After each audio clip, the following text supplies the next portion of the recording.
மீனவர்களினுடைய பிரதிநிதியாகவும் இருந்து கொண்டு ஒரு பேச்சாற்றல் மிக்க பெண்ணாகவும் இருந்து கொண்டு அவர் அரசியல் களத்திலே வந்து அடுத்த கட்டத்தை நோக்கி பயணிக்க வேண்டும் என்பதற்காக அவர் தாவேகாவிற்கு தான் முயற்சி செய்ததாக தகவல்கள் வந்தது.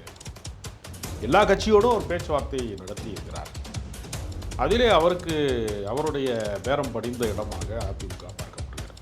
கொடநாடு எஸ்டேட்டுக்குள்ளே வந்து காவலாளிகளை கொலை செய்து எப்படி வந்து தஸ்தாவேஜுகளை பத்திர பிரமாணங்களை டாக்குமெண்டையெல்லாம் எடுத்தாங்களோ அதே மாதிரி தான் என்னுடைய அரசியல் வரலாற்றை முடித்து வைப்பதற்கான வேலைகளை செய்கிறார்கள். அது தன் தலைமைக்கு யாரெல்லாம் ஆபத்து விளைவிப்பார்கள் என்கிற சந்தேகம் இருக்கிறதோ அவர்களை எல்லாம் கட்சியை விட்டு துரத்தி அடித்திருக்கிறாங்க. ஓபிஎஸ்ஸை விரட்டிட்டாரு, செங்கோட்டையனை விரட்டிட்டாரு, டிடிவி தினகரனை வந்து ஒரு செல்லாக்காசு மாதிரி ஆக்கிட்டாரு, சசிகலாவை வந்து சுவடு தடயம் இல்லாமல் அடித்திருக்கிறாரு. சார், இந்த பக்கம் பார்த்தீங்க அப்படின்னா இப்போ பிரேக்கிங்கில் பார்க்கும்போது தாவேகா வந்து கூட்டணிக்கு போகலாமான்னு யோசிச்சுட்டு இருக்காங்க அப்படின்னு சொல்கிறாங்க. மேபி பாஜக கூட போகிறதுக்கான வாய்ப்புகள் இருக்குது அப்படின்னு சொல்கிறாங்க. இது நிஜமாவே எந்த அளவுக்கு உண்மை சார்? அதனால் பாஜக முயற்சி செய்தாலும் எடப்பாடிக்கு அதில் இஷ்டம் இல்லை. கரூருக்கு முன்பு வரைக்கும் விஜய் மீது எல்லா அரசியல் கட்சிகளுக்கும் அச்சம் இருந்தது. ஒரு கட்டுக்கடங்காத கூட்டம் என்ன செய்யுமோங்கிற அச்சம் இருந்தது. அந்த கூடிய கூட்டத்தை ஒழுங்குபடுத்த தவறியதன் மூலமாக, முறைப்படுத்த தவறியதன் மூலமாக அதை வந்து வீணடித்து விட்டார். அந்த ஆற்றல் இளைஞர் சக்தியை வந்து ஏறத்தாழ விஜய் வீணடித்து விட்டார்.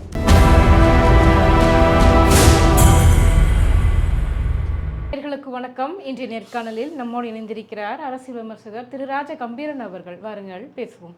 வணக்கம் சார். வணக்கம் சார். இன்றைய தினம் பார்த்தீங்க அப்படின்னா நாம் தமிழர் கட்சியிலிருந்து காளியம்மாள் அவர்கள் வந்துட்டு அதிமுகவில் இணைஞ்சிருக்கிறார். இந்த இணைப்பை எப்படி பார்க்குறீங்க?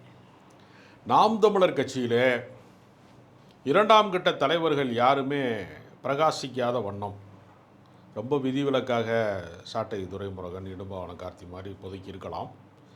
பெரிய பொசிஷனில் யாரும் வர முடியாத அளவுக்கு அங்கு அந்த ஒற்றை தலைமைன்னு சொல்லுவாங்கள்ல, தன்னை தவிர யாருமே வந்து பெரிய அளவில் வரக்கூடாது அப்படிங்கிற மாதிரியான அங்கே ஒரு சூழல் இருக்கிறது. ஏற்கனவே காளியம்மாளுக்கு மேடை பேச்சிலே மிகப்பெரிய அளவிலே வரவேற்பு பெற்றது.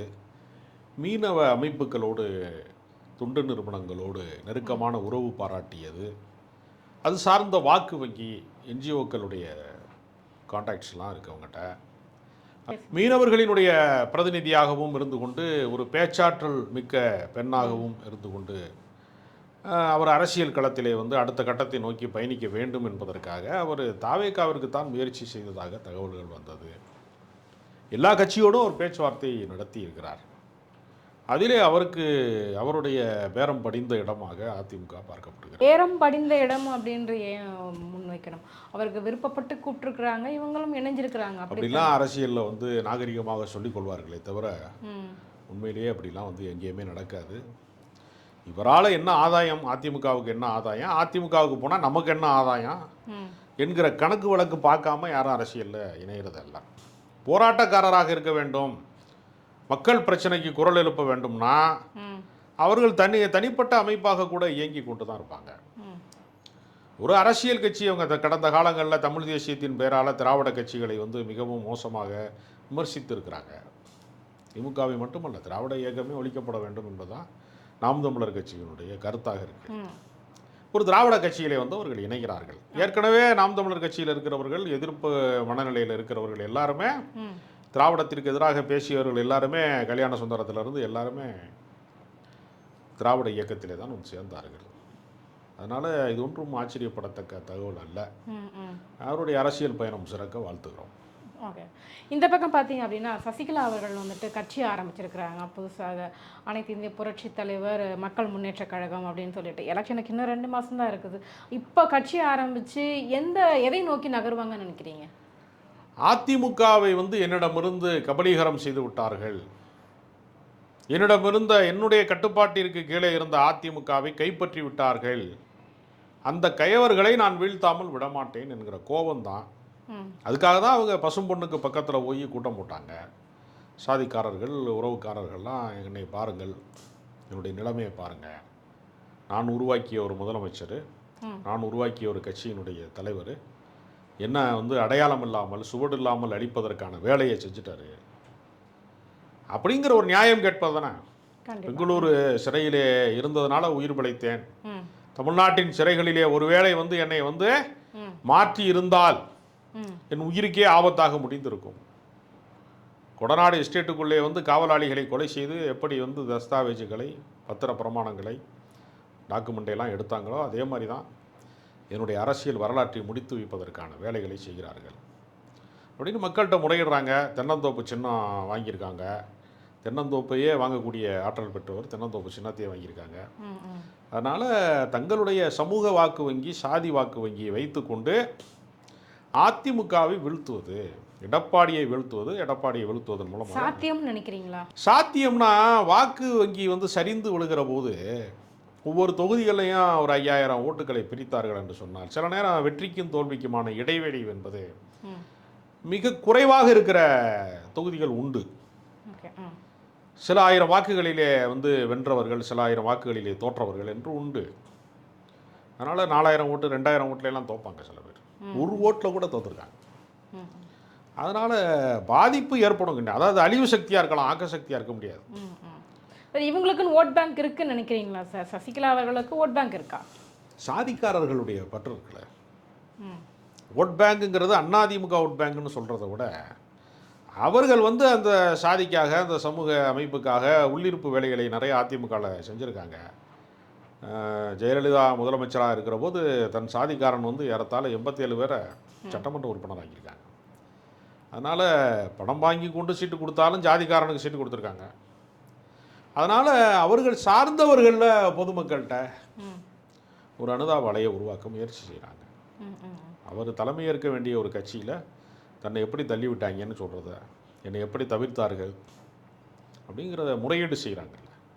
அதனால் அது ஒரு தமிழ்நாட்டினுடைய ஒரு பெரும்பான்மை சாதியாக அந்த சமூகம் இருக்கிற பட்சத்தில் திமுகவுக்கு போயிட்டார் ஓபிஎஸ் அப்படிங்கிறக்காக சில பேர் திமுகவுக்கு வாக்களிப்பாங்க. அதிமுக வந்து கவுண்டர் கட்சி ஆயிடுச்சு, கொங்கு மண்டல கட்சியாக மாறிடுச்சு என்கிற கோபத்தில் இந்த சமூகத்தை சேர்ந்தவர்கள் எதிர்வாக்கு போடுவாங்க. அப்படிங்கிற இது எந்த அளவுக்கு நெருக்கடியை கொடுக்கும் சார் எடப்பாடி பழனிசாமி? எடப்பாடி எதுக்கு அசர்ற ஆள் கிடையாது. அவர் வந்து சேலத்தில் தான் இரும்பு ஆலையெல்லாம் இருக்குன்னு சொல்லுவாங்க.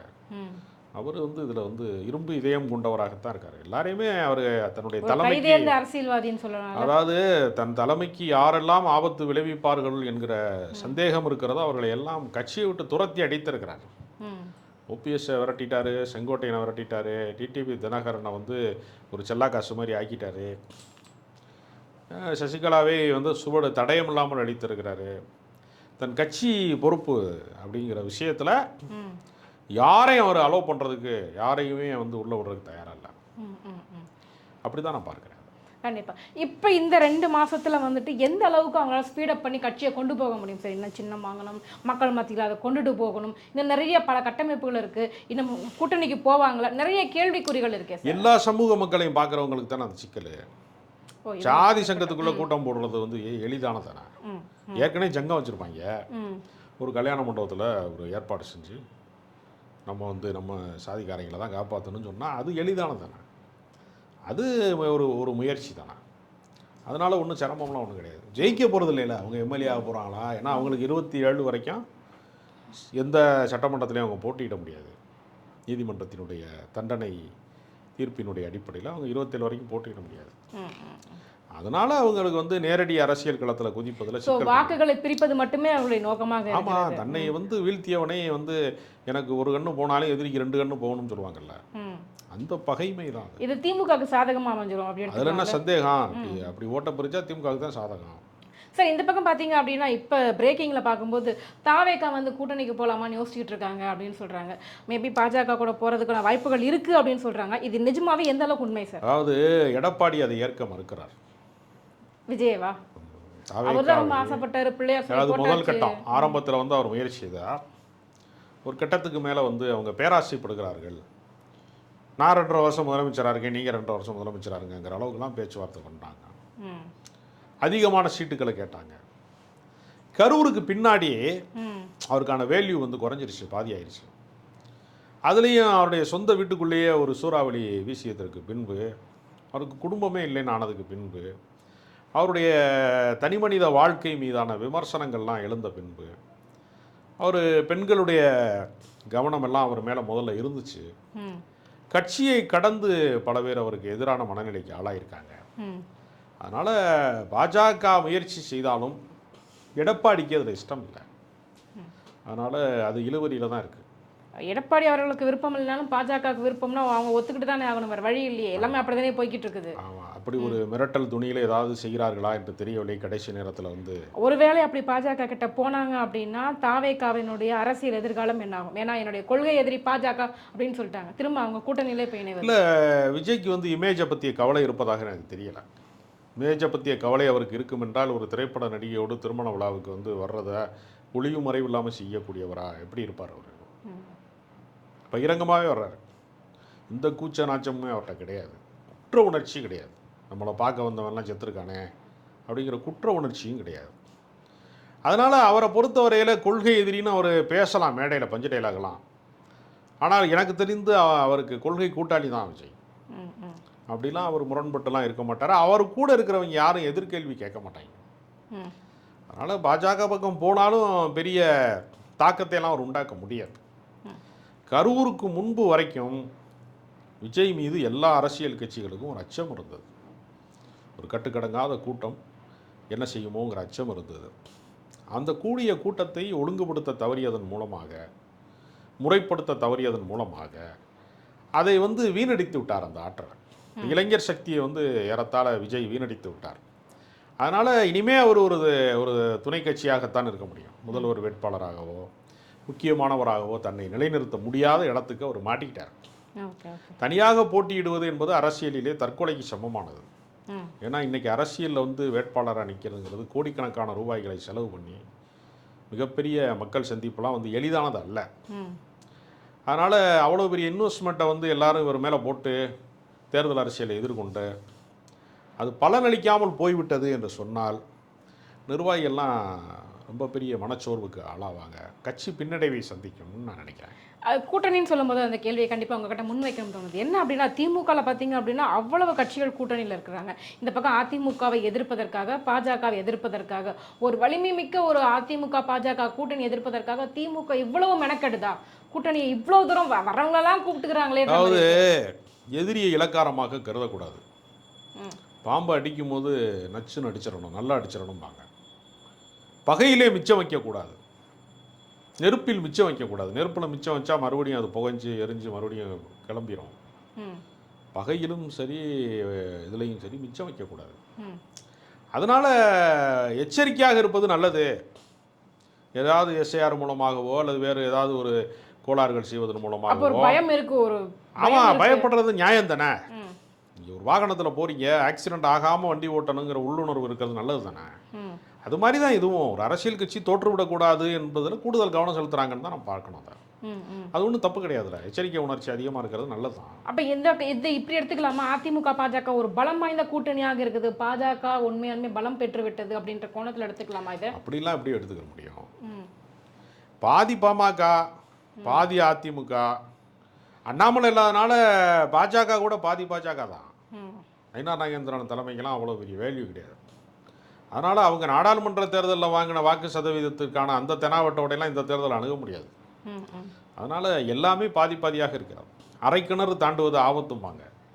எல்லாமே அரை கிணறு. ஒரு பக்கம் அச்சடிக்கப்பட்ட நோட்டு செல்லாது. அதனால் எல்லாமே பாதி பாதியாக இருக்குது. பயப்பட வேண்டிய அவசியம்லாம் இல்லை. இருந்தாலும் எதிரியை வந்து நம்ம குறைத்து மதிப்பிடக்கூடாது.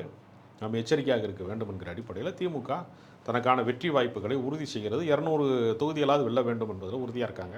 மிச்சம் இருக்கிற 34 வேணால் நீங்கள் ஏதாவது பிரிச்சுக்கோங்க எதிர்கட்சிகள் அப்படிங்கிற அளவுக்கு வேகமாக வேலை செய்கிறாங்க. எங்கள் கேள்விகளுக்கு ரொம்ப சிறப்பான பதில் சொன்னீங்க சார். ரொம்ப நன்றி.